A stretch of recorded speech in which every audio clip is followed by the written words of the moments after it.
राकेश की सांसें तेज होने लगी। ट्रेन धीरे धीरे प्लेटफॉर्म पर आकर रुकी। काले रंग के डिब्बे, पुराने जमाने के, जिन पर धूल की मोटी परत जमी थी। खिड़कियां धुंधली थीं, अंदर कुछ भी साफ नजर नहीं आ रहा था।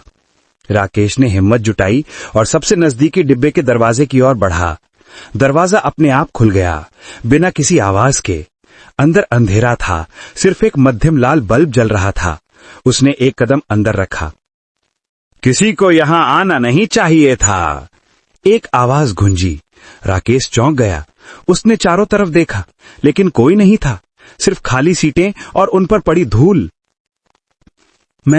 मुझे जाना है, राकेश ने हकलाते हुए कहा। कहीं दूर, जहां कोई मुझे न जानता हो। ट्रेन अब चलेगी, वही आवाज फिर से आई, इस बार थोड़ी स्पष्ट। बैठ जाओ, यात्रा लंबी है। राकेश एक सीट पर बैठ गया। तभी उसे महसूस हुआ कि डिब्बे में वो अकेला नहीं था। कोनों में छाया थी और उस छाया से आंखें, हजारों आंखें उसे घूर रही थीं। ट्रेन फिर से चलने लगी, धीरे धीरे, फिर तेज और तेज। स्टेशन की रोशनियां पीछे छूटती गईं। राकेश ने खिड़की से बाहर देखा। वो अब किसी परिचित जगह पर नहीं था। बाहर अंधेरा था, लेकिन उसमें कुछ आकृतियां दिखाई दे रही थीं, अजीब विकृत आकृतियां जो उस अंधेरे में तैर रही थीं। कभी कभी वो एक चेहरा देख लेता, जो एक पल में गायब हो जाता। ये कहां जा रही है, उसने पूछा, अपनी आवाज को सामान्य रखने की कोशिश करते हुए। जहां सब जाते हैं, आवाज ने जवाब दिया। अंत में राकेश का दिल धड़कने लगा। उसने देखा कि उसके बगल की सीट पर एक व्यक्ति बैठा था, या कम से कम कुछ ऐसा जो एक व्यक्ति जैसा दिखता था। उसका चेहरा धुंधला था, जैसे धुएं से बना हो। आप कौन हैं? राकेश ने पूछा। मैं गार्ड हूं, आकृति ने कहा। मैं हर यात्री को उसके गंतव्य तक ले जाता हूं। और मेरा गंतव्य?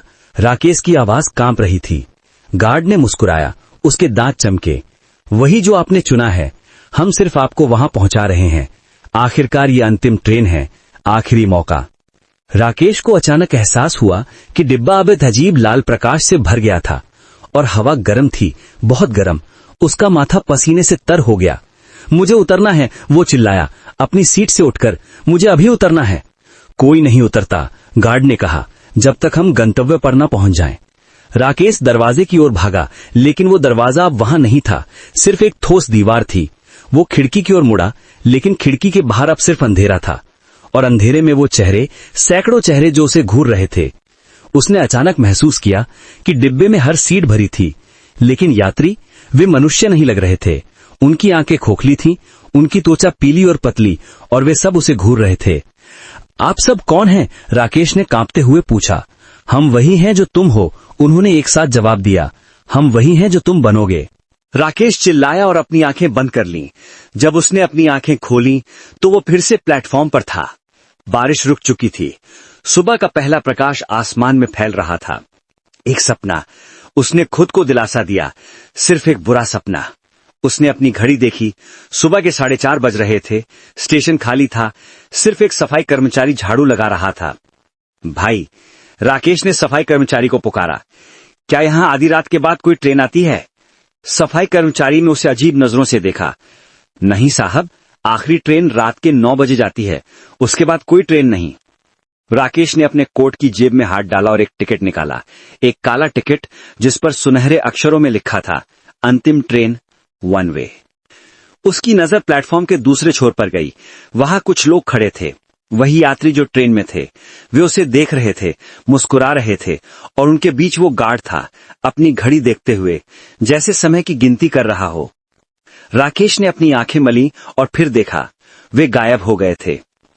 उस दिन के बाद राकेश कभी भी आधी रात के बाद किसी स्टेशन पर नहीं रुका, लेकिन कभी कभी जब वो गहरी नींद में होता है, उसे उस ट्रेन की आवाज सुनाई देती है, छक छक छक, और उसे लगता है कि वो आज भी उसका इंतजार कर रही है, अंतिम ट्रेन। आप सुन रहे थे अंतिम ट्रेन, एक कहानी जो हमें याद दिलाती है कि कभी कभी जिस निर्णय से हम भागना चाहते हैं, वही हमें अपनी तरफ खींच लेता है।